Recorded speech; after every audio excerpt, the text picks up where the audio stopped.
I had all the cards stacked against me. Hi, how are you? Being a female in a primarily male-dominated industry, starting out at 16, I had a quarter for everyone that said there was something I couldn't do. And for me, that just gave me more incentive to try harder and to work for something. I can say this now 32 years later after growing the business. It has not been easy, but I'd like to be that motivation, that inspiration for young people. True leaders don't have followers, they create other great leaders. Some of the steps, and we put the Made in USA tag in it here. And I think that's really important to give them that self-confidence where now they can break away and go out on their own. Some are successful, some aren't, but at least they've tried, because you don't get to the end of the road saying, looking back, when you say, I wish I did that, if you don't do it, all you have is regret. Never intended to come out with an invention, but sometimes if you build things out of necessity, it just happens. So I was hunting with my dad. Snow was deep, as it usually is in this part of the country. And I got mud and snow in the end of my barrel. And there was nothing to clean it out, so I was, of course, hunting with my grandmother's gun, so it kind of has a lot of meaning, and I tried getting the obstruction out with sticks. Stick got stuck in the end of the barrel. Ended up going back to the hunting cabin, nothing there. My dad came back from hunting, and I was like, I think I messed up the gun. My grandfather, my mom's dad, was in World War II 10th Mountain Division, so they would ski up in the mountains of France and Italy.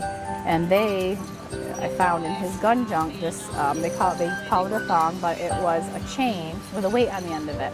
And they would carry that on them, so if they had an obstruction in their barrel in the field, they could drop that down and take the obstruction out and go on and have a gun that worked. So I started carrying that around in a shoe polish tin, and my dad's buddy said, oh, that's a novel idea. And my dad had a screw machine shop. He had a woman engineer, and I would apprentice summers under her. I wanted to be a draftsman, and came up with different parts that would mimic my grandfather's chain pull-through. Went to the SHOT Show in, I believe it was 1985 in Houston.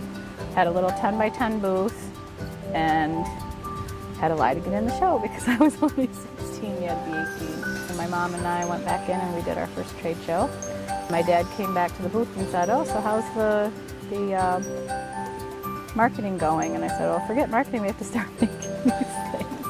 I came home, hired 2 friends from high school, and we started making gun cleaning kits on my parents' kitchen table. I would make 500 gun cleaning kits in the morning and then go waitress in the evening, to actually make money. The business to me, it's like another child. I had it before I even had my own children. I had them, I had the business when I was 16, and then the children just came into it. So yeah, there was a lot of long nights, and thank God I had my parents and family around to help with me. But when you're still on the kitchen table, it was just meshed in. It's just part of the fabric of what you do. Hello, how are you? I think every gender, every startup has challenges no matter what. I mean, you can take the gender right out of it and you're still going to have challenges. You can take someone with or without money and you're still going to have challenges. You're going to have someone with or without experiences and you're still going to be set up with challenges. But again, if you don't have those challenges, it doesn't give you that tenacity and to fail forward. I think it's being smart enough to know what situations you can handle well and which ones you're just, you shouldn't, it's not in the best interest of the company. And my father and my brothers have been, the face of the company in many instances, whether it be, in Saudi Arabia or, speaking with a general, that is not going to listen to an 18, 20-year-old girl that's going to teach him how to clean his gun a new way, where my dad could just break into that conversation. There's only a glass ceiling if you perceive one. We have, I think, 3,000 bin locations and 500 pallet locations and room to grow. We are a U.S.-made company and we're creating U.S. jobs. But in order to compete with the rest of the world and the Chinas of the world, we have to do it with automation and robotics and doing it smarter, not working harder. So if you had a bunch of boxes and you told the person we need the first box in, then they'd have to move all the boxes to get that, where this knows where it puts it, it date stamps it, so it'll actually pull out the older inventory first. The end customer doesn't want to pay for you walking something from here to there, so let's have a robot do that. And those are the ways that we'll stay competitive in a world market and be operational excellence where we can deliver, 99.8% on-time delivery and have 100% quality for all of our customers. It's one of our niches, being able to solve customers' problems quickly, and it's part of our, our mission that I drafted up 32 years ago. We don't have computers answer the phone. We have people, and that's again where we put people. And I still amaze me. I get CC'd on every customer complaint, whether it's good or bad. It's where we can catch ways that we can change and make the company better. If we have a dissatisfied customer, that call would come to my office, and I would take care of them. And it was funny because the customer service, they would say, "Oh, would you like to talk to the inventor and the owner of the company?" Yeah. And then I'd go, "Hello," and they're like, you could just hear the disappointment that they're talking to a woman. So we invented a tool to actually clean out that paper area. I learned much more running the business on a day-to-day, talking to sales reps. And I was in a situation when I went to college that they didn't offer the course that I needed.